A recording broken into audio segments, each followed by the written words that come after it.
Guys, it was great to see so many of you playing last night on Wednesday night. We had 15 of our class of 2021 in attendance last night, so that was really awesome to see. There's been some questions about, why was our result not so great when we felt like we did pretty good. We were taking the opposition light, we were making our contracts. Why did we still not get a very good score at the end of the night? So I thought I'd do a quick little video on how you can analyze your results and figure out where you might have gone wrong, or sometimes you didn't do anything wrong and you still got a bad board, and that is bridge, unfortunately. So what you can see here on the screen is one of the pairs from last night, and we don't need to talk about who, an anonymous pair from last night. And these are the 20 boards that they play. And well done on getting through 20 boards, by the way. That's an excellent effort. So obviously you guys are going to play a bit slower than the more established players, because a lot of the time you're still referring to your cheat sheets and you've got to do a bit more thinking. But we still got through 20 boards last night, even with a third of the room being brand new players. So that was excellent. So these are the 20 boards that were played by this pair last night. The ones that are highlighted red are the bad boards. So those are scores you can see up here between 0 and 33%. Yellow is average, between 34 and 66%, and your good boards are the green ones. So this particular pair had mostly red boards. You can see their overall percentage for the night was about 35, I think. You might wonder what's going on with boards 1 to 6, why it just says that they were adjusted. So when we have 13 tables like we did last night, we have to set up for 26 boards, 2 boards a table, and there's no way we're going to get through 26 boards, so we just chop off 6 boards at the end of the night. So that's what, in this case, it was boards 1 to 6 for this pair, and you'll find for your own results it'll be different boards depending on where you sat in the room. So what we can do for starters is focus on some of these bad boards and see what might have gone wrong. So you just click on the board number and that will bring up the details for that board, and we can start to analyze exactly what we might have been able to do better. So the first thing to look at is this is what everybody else was doing in the room. So again, ignore the adjusted ones, but we've got 2 north-south pairs were in 5 clubs making 6 or 7. So they got the best scores, 640 and 620. There are a few others they didn't get to game in clubs, but they were making 5 or 6. We've got a couple here in hearts just making 2. And then we've got our pair that we're analysing down here who are defending 1 no trump. So they've taken the opposition light in 1 no trump, 1 light and 1 no trump, and got 100 points for it. But unfortunately that 100 points pales in comparison to any of these contracts where the north-south pair were in the contract and making the contract. So it might feel good to take your opposition down, but if you've missed out on a game contract, that's not so great. So what we can see down here is what we call the double dummy, or on the bridge mates it's the analysis button. If you click the analysis button you'll see these things come up, and it's basically saying that north-south can make 7 clubs, 2 diamonds, 1 heart, 2 spades and 3 no trump. So the best place to be for north-south is to bid and make 7 clubs. Maybe that's not realistic. You've only got, you can see here the point counts. North has 11, South has 14. So they've only got 25 between them. So it might not be a very easy slam to bid. It obviously works because of the shortage in hearts here and the void in diamonds here. So that's what makes it. But regardless, what we can see is that we should be in game at least in clubs or in 3 no trumps. So the pair in question here has failed to. They've let the opposition into the bidding, which is odd. I'm not really sure I mean, if we look at how the bidding would have gone, this little man down here means that South was dealer. So we can see South would have opened one club.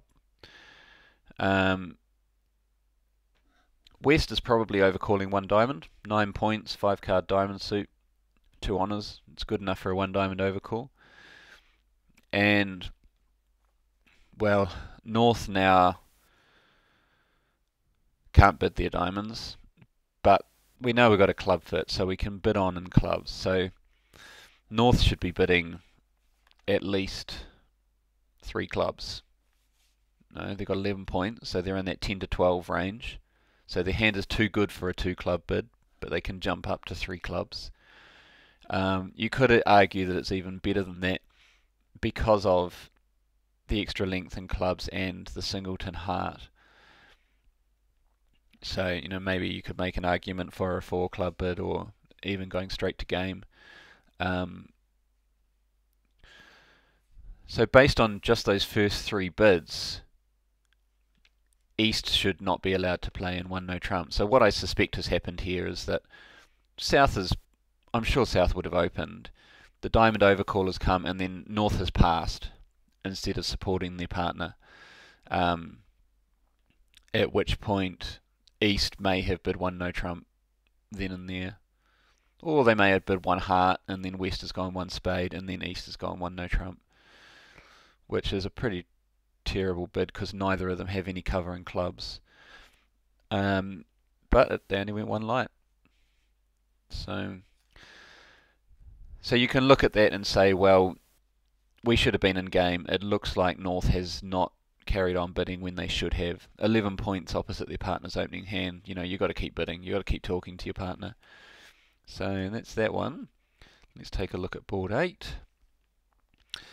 This time, the pair in question were defending a 3-spade contract, which made. What are other people doing? We've got some. Well, the top score was someone in 4 hearts making. We've got a couple of others in 4 hearts going 1 light, or 5 hearts going 2 light. So they're making 3 in hearts. They're still getting a better score going light. See, 50, 50, 100, but 3 spades making 3 minus 140. So it looks like a competitive auction, and you look down here again, it can make 4 hearts apparently. Only 1 pair has, but it looks like it can make 4 hearts if it's played right.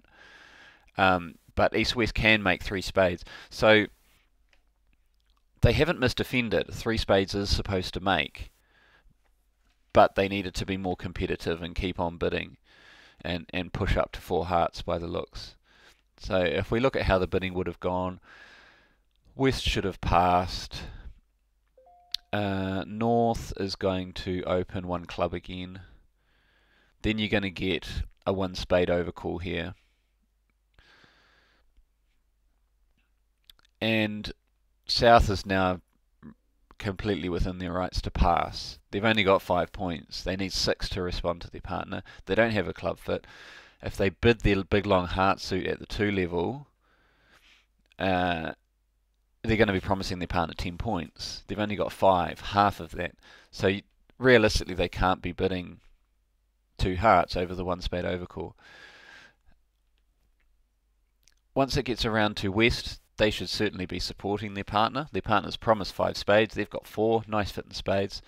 So it's not surprising that those 2 would bid on to 3 spades. And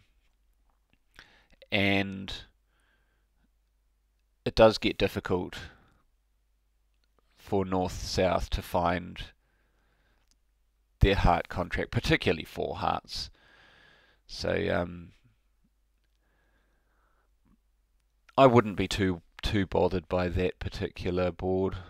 It's quite understandable that you would let them play in 3 spades, and it's unfortunate that they make 3 spades. If it could have gone 1 light, then you'd be doing quite well. You'd have a plus 100, plus 50. You'd be up with these guys in 4 spades 1 light, and so now you're getting whatever that percentage is, 17.7 out of 22. A pretty nice percentage instead of 13%. So yeah, a little bit unlucky really. It's not easy to bid the 4 hearts. We look at board 9. 3 hearts by North making 3. There's a lot of people in 4 hearts here making 4, 5 or 6. 4 hearts, 1 light. It looks like, well, according to this, they can make 5 hearts. They've got 27 points between them and a lovely 9 card heart fit. It looks like they should have bid and made 4 hearts. So if we look at the bidding, it would have a 1 heart opener for North, obviously. We've got 9 points here and a decent spade suit, so a spade, 1 spade overcall here. South can bid 2 diamonds. They've got 10 points. That's enough to show a new suit at the 2 level. So 2 diamond bid from South. West probably shouldn't be bidding. They've only got 4 points. But they do have a singleton heart, so it's quite possible they would throw in a 2 spade bid there. It's hard to know. That shouldn't matter to North, because North has got 17 points and 7 hearts, so they can rebid 3 hearts, which is a jump rebid, and they would be promising at least 6 hearts and 16 to 17 points, if you remember from the lessons. So regardless of what West decides to do, it should be a 3 heart bid here from North. At that point, South should know we have a heart fit. I've got 2, my partner's promised me 6. My partner's also promised me 16 points, and I've got 10. So game is on. So they should be in 4 hearts. So if this pair had bid to 4 hearts, it looks like they probably would have gone 1 light, because they only made 3. So we can take a look and try and figure out where they might have gone wrong. But you've got a spade loser. You've only got the ace and a doubleton in each, so you've got a spade loser. You've got a heart loser and the king of hearts, which you can attempt to finesse, but it's in the wrong spot. So you'd play a small heart out of this hand and lead a round, and you'd play the queen here, and it's going to lose to the king. So you're definitely going to lose a heart. So you've lost a spade, a heart. Your diamonds are looking great though. Your diamond suit is solid. So you've got no diamond losers, because you can win the ace, the king and the queen, and then you can ruff the final 2 diamonds. You have plenty of hearts here. And the club suit, we've got the ace, we're missing the king, so we've got a club loser. We can throw away that club loser once we've set up the diamonds. So that's also going to be fine. So really, we should only lose a spade and a heart. Now, it is possible that they have in some way blocked themselves from the diamonds. It is really important that you play the ace of diamonds here out of the shorthand, and then play across to the king-queen.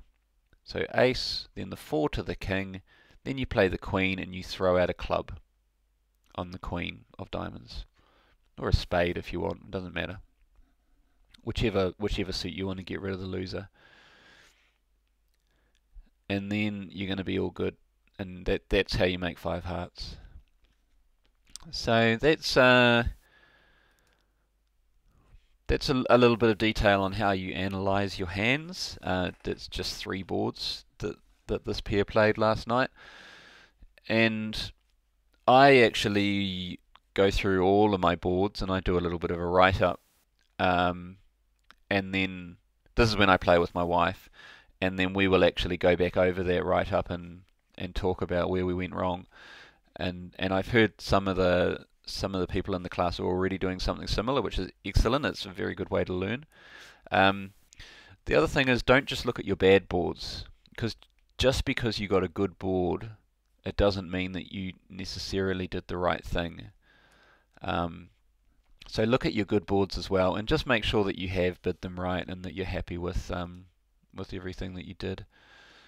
So yeah, hopefully you guys find that useful. Anytime you play a club session, you'll get the results will show up online like this, so you'll be able to do a bit of analysis. So Good luck.